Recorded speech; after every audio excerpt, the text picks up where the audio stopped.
La vida se parece a una partida de ajedrez y en este libro, Garry Kasparov, un maestro del tablero, explica cómo las soluciones a los problemas cotidianos requieren de las mismas artes y técnicas que el juego de los 64 escaques: conocimiento, preparación, estrategia, cálculo de las variantes. En el ajedrez, como en la realidad, es necesario analizar, descartar, organizar el pensamiento, comprender las acciones que pueden ocurrir, tener soluciones preparadas, saber concluir y estudiar todas las variantes posibles, ser capaz de hacer de la necesidad virtud y entender las facultades del adversario para darles la vuelta en beneficio propio. Para ello es imprescindible contar con una férrea disciplina, intuición y lógica que nos faciliten el acercamiento a los problemas comunes. Igual que en la vida diaria, el conocimiento de la situación nos ayuda a vivir y a afrontar los retos con perspectivas de éxito. Escrito desde el sentido común y la profunda inteligencia estratégica desarrollada en su larga y brillante carrera, este libro muestra la manera de avanzar paso a paso hacia el objetivo final. También cómo convertir una derrota en una futura victoria, cómo dar la vuelta a una situación comprometida y cómo prepararse para los grandes desafíos, siempre partiendo de situaciones reales de la dilatada experiencia de Kasparov y extrayendo las lecciones más pertinentes. Garry Kasparov. Cómo la vida imita al ajedrez. Para mi madre, que me ha inspirado y apoyado durante toda su vida. Introducción.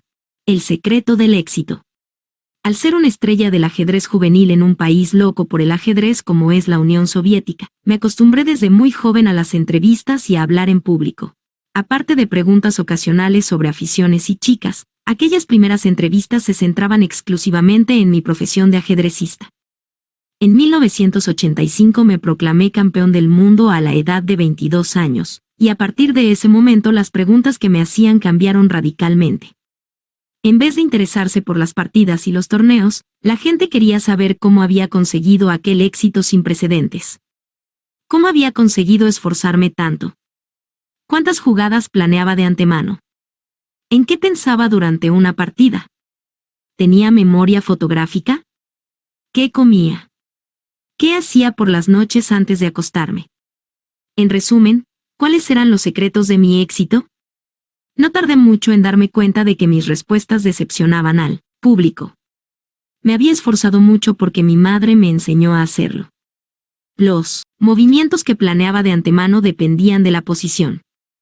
Durante una partida intentaba recordar los entrenamientos y calculaba las variables. Mi memoria era buena, pero no fotográfica. Solía hacer una comida abundante a base de salmón ahumado, bistec y agua tónica antes de cada partida. Lamentablemente, por orden de mi preparador físico, aquella dieta se convirtió en un asunto del pasado. Todas las noches antes de acostarme me cepillaba los dientes. Nada demasiado sugerente. Aparentemente, todo el mundo esperaba un método concreto, una receta universal que se pudiera aplicar para obtener siempre grandes resultados. A los escritores famosos se les pregunta qué tipo de papel y bolígrafo utilizan, como si los instrumentos tuvieran algo que ver con la escritura. Es evidente que todas esas preguntas pasan por alto el hecho de que todos somos distintos, el resultado de millones de elementos y transformaciones, que van desde nuestro ADN hasta esta misma tarde. Cada uno de nosotros crea su propio sistema para tomar decisiones. Nuestro objetivo es conseguir lo mejor de ese sistema, identificarlo, calibrar su rendimiento y encontrar fórmulas para mejorarlo. Este libro describe cómo desarrollé mi propio sistema, cómo viví ese proceso en el pasado y cómo lo veo ahora con la perspectiva del tiempo. A lo largo de dicho proceso volveré la vista atrás para recordar a las personas que contribuyeron a ese desarrollo, directa o indirectamente. Las inspiradoras partidas de Alexander Alekhine, mi primer ídolo del ajedrez, que comparte esa condición con Winston Churchill, a cuyas palabras y libros sigo acudiendo con frecuencia. Espero que esos y otros ejemplos les ayuden a comprender mejor su propia evolución como seres que deciden y les animen a seguir creciendo. Para ello será necesario que se valoren con total honestidad a sí mismos y valoren hasta qué punto han respondido a su potencial. Las soluciones rápidas no existen y este no es un libro de consejos y trucos. Es un libro sobre el conocimiento de uno mismo y el desafío, sobre cómo desafiarnos a nosotros mismos y a los demás, de forma que aprendamos a tomar las mejores decisiones posibles. La idea de este libro surgió cuando me di cuenta de que en lugar de buscar respuestas inteligentes para las Eternas preguntas como ¿qué pasa por su cabeza? Era más interesante averiguado por mi cuenta. Pero la vida de un ajedrecista profesional, con su riguroso calendario de viajes, competiciones y entrenamientos, no me dejó mucho tiempo para la introspección filosófica, entendida como opuesta a la práctica. Cuando me retiré del ajedrez profesional en marzo de 2005, finalmente conseguí el tiempo y la perspectiva para rememorar mis experiencias e intentar compartirlas para que resultaran útiles.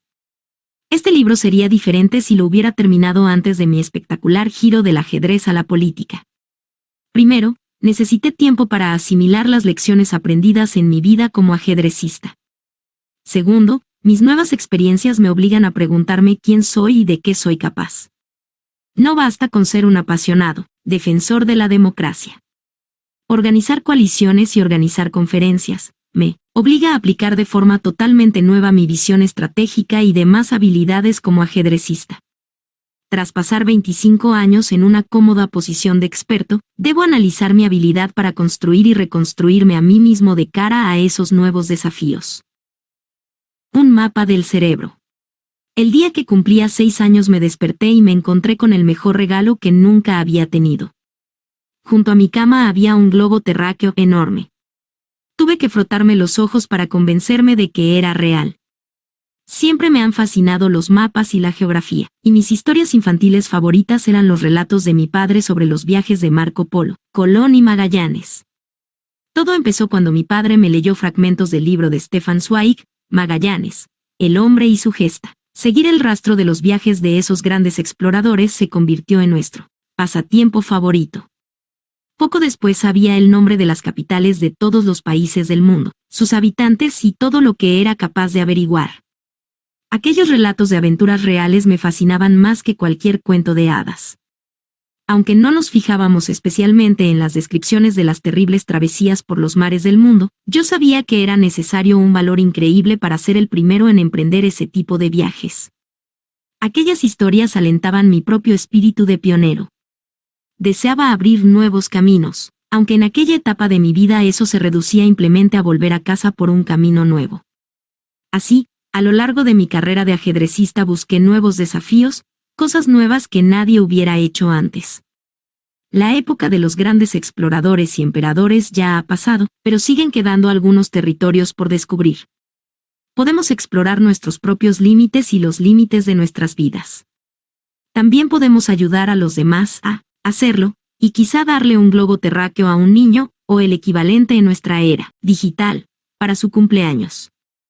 Disponer de un mapa personalizado es esencial, y con este libro podremos trazar aproximadamente las fases de observación y análisis que nos llevarán a dibujar ese mapa. Exagerando solo un poco, podemos decir que el mínimo común denominador nos sirve de muy poco. No obtendremos ninguna ventaja, ni ninguna mejora de lo que es obvio o idéntico para todos. Debemos mirar más alto y cavar más hondo, ir más allá de lo básico y universal. En teoría, cualquiera puede aprender a jugar al ajedrez en media hora y las reglas son, por supuesto, iguales para todos los hombres, mujeres y niños. Si damos el primer paso más allá de las reglas, sin embargo, si abandonamos el nivel inicial en el que solo nos preocupa movernos según las normas, empezamos a crear patrones que nos distinguen de todos aquellos que han desplazado un peón alguna vez en su vida. Adquirir patrones y la lógica para emplearlos se suma a nuestras cualidades inherentes para crear un sujeto que toma decisiones. La experiencia y el conocimiento se enfocan a través del prisma del talento, que en sí mismo puede ser desplazado, modificado y educado. En esa combinación está el origen de la intuición, un instrumento absolutamente único para cada uno de nosotros. Ahí empezamos a ver la influencia de la psicología individual y cómo nuestras decisiones expresan nuestra estructura emocional, lo que llamamos el estilo de un jugador de ajedrez. El ajedrez es un instrumento ideal para examinar esas influencias, porque para destacar en la partida, nos vemos obligados a analizar las decisiones que tomamos y cómo hemos llegado a esas decisiones. Autoanálisis, eso es lo que necesitaban saber quienes me preguntaban, en lugar de datos triviales sobre mis hábitos. No podemos seleccionar y elegir qué estilo nos gustaría tener. No se trata de un software genérico que descargamos e instalamos. Lo que debemos hacer, al contrario, es detectar qué es lo que nos funciona mejor, y luego, a base de retos y dificultades, desarrollar nuestro propio método. ¿De qué carezco? ¿Cuáles son mis puntos fuertes? ¿Qué clase de desafíos tengo tendencia a evitar y por qué? El método del éxito es un secreto, porque solo se puede descubrir analizando nuestras propias decisiones. No se puede enseñar a tomar mejores decisiones, pero se puede aprender de uno mismo. Hay algo que en un principio parece contradictorio con lo que acabo de decir. Debemos hacernos conscientes de nuestro sistema de toma de decisiones, que, a base de práctica, mejorará nuestro comportamiento intuitivo, inconsciente. Ese comportamiento antinatural es necesario porque, como adultos, tenemos patrones adquiridos, buenos y malos. Para corregir los malos y mejorar los buenos, debemos tomar un papel activo en el proceso de mayor concienciación. Este libro pretende utilizar las anécdotas y el análisis para abrir las puertas a esa conciencia. La primera parte trata de los factores fundamentales, las habilidades y cualidades esenciales que actúan al tomar una decisión. La estrategia, el cálculo, la preparación, debemos entender esos fundamentos y descubrirlos en nosotros. La segunda parte es la fase de evaluación y análisis. ¿Qué cambios son necesarios y por qué? Trataremos los métodos y beneficios de nuestro autoanálisis. La tercera parte examina sutiles métodos para combinar todas esas cosas y mejorar nuestra actuación. La psicología y la intuición afectan todos y cada uno de los aspectos de nuestras decisiones y sus resultados. Debemos desarrollar nuestra habilidad para ver el panorama completo y para manejar y aprender de las crisis. Esos momentos decisivos son auténticas encrucijadas, cuando escogemos un ramal del camino sabiendo que no podremos volver atrás. Vivimos para esos momentos que, a su vez, definen nuestras vidas. Aprendemos quiénes somos y lo que realmente nos importa. Luego, el secreto será perseguir esos retos en lugar de evitarlos. Esa es la única forma de descubrir y explotar todos nuestros talentos. Desarrollar nuestra propia impronta personal permite que tomemos decisiones mejores, que tengamos confianza en nuestros instintos y que sepamos que, sea cual sea el resultado, nos habremos fortalecido. Ese, para cada uno de nosotros, es nuestro personal secreto del éxito. Primera parte. 1. La lección. Lecciones personales del Campeonato del Mundo. Cuando participé por primera vez en el Campeonato del Mundo de Ajedrez en 1984, representaba al joven aspirante enfrentado a un campeón que poseía el título desde hacía casi 10 años. Yo tenía 21 y había llegado a la cima del ajedrez mundial tan aprisa, que no podía imaginarme que aquel último obstáculo bloquearía mi camino. De manera que para mí supuso un impacto terrible perder 4 rondas, sin ganar un solo punto, y estar solo a 2 derrotas de una aniquilación humillante. Si hubo alguna ocasión para cambiar de estrategia, fue esa. En lugar de dejarme llevar por sentimientos de desesperación, me obligué a mí mismo a prepararme para una larga guerra de desgaste. Opté por la guerra de guerrillas, y partida tras partida, esquivé el peligro, esperando mi oportunidad. Mi oponente, el camarada soviético Anatoly Karpov, tenía motivos personales para aceptar mi plan. Quería darle al advenedizo una lección, consiguiendo un tanteo neto de 6-0, así que él también optó por la prudencia, en lugar de aprovecharse de su ventaja y atacar a muerte. A Karpov también le inspiraba la sombra de su predecesor en el título, Bobby Fischer. Durante la contienda en la lucha por obtener el título que consiguió en 1972, el norteamericano consiguió 2 puntuaciones perfectas de 6-0, contra oponentes de calidad mundial, sin ceder ni siquiera un empate en ninguno de los 2 casos. Karpov tenía pensado repetir en cierta forma aquella gesta legendaria, cuando alteró su estrategia contra mí. Pero sumar el fantasma de Fischer a su plan de defensa fue un craso error. Increíblemente se sucedieron 17 partidas sin ningún resultado definitivo. Aquellas tablas le daban cierta ventaja, pero aparentemente mi nueva estrategia funcionaba. El campeonato se prolongó mes tras mes, y batió todos los récords de duración de un torneo por el campeonato mundial. Mi equipo y yo pasamos tanto tiempo pensando en la forma de juego de Karpov y en qué estrategias emplearía, que, por sorprendente que parezca, yo me sentía como si me estuviera convirtiendo en Karpov. Durante cientos de horas de juego y preparación, yo también analicé muy a fondo mi propio juego y mi propia mente. Hasta aquel momento de mi carrera, todo me había resultado muy fácil. Ganar se había convertido simplemente en algo natural. En aquel momento debía centrarme en saber cómo había tomado mis propias decisiones para enmendar cualquier error. Mi estrategia funcionaba, pero cuando perdí la partida 27-0-5 tuve la impresión de que no aprendía lo suficientemente rápido como para salvar el torneo. Una derrota más y tendría que esperar 3 años antes de concebir siquiera esperanzas de optar al título. Cuando el torneo entró en el tercer mes, yo seguía agazapado y a la defensiva. El cambio de estilo había dificultado mucho las cosas para Karpov. Sentí que me acercaba a la solución del rompecabezas, al mismo tiempo que mi oponente se sentía cada vez más frustrado y cansado. Finalmente, el dique se rompió. Tras sobrevivir a la partida 31, en la que Karpov no consiguió lanzar un envite definitivo, gané la partida 32 y pasé a la ofensiva. Hubo 5 semanas más de tablas, pero la diferencia era que yo estaba creando en aquel momento más posibilidades de vencer que mi oponente. Entretanto, el mundo empezaba a preguntarse si el torneo se acabaría algún día. Ningún campeonato del mundo había durado más de 3 meses y nosotros entrábamos ya en el quinto. Karpov parecía exhausto y yo empecé a presionarle aún más.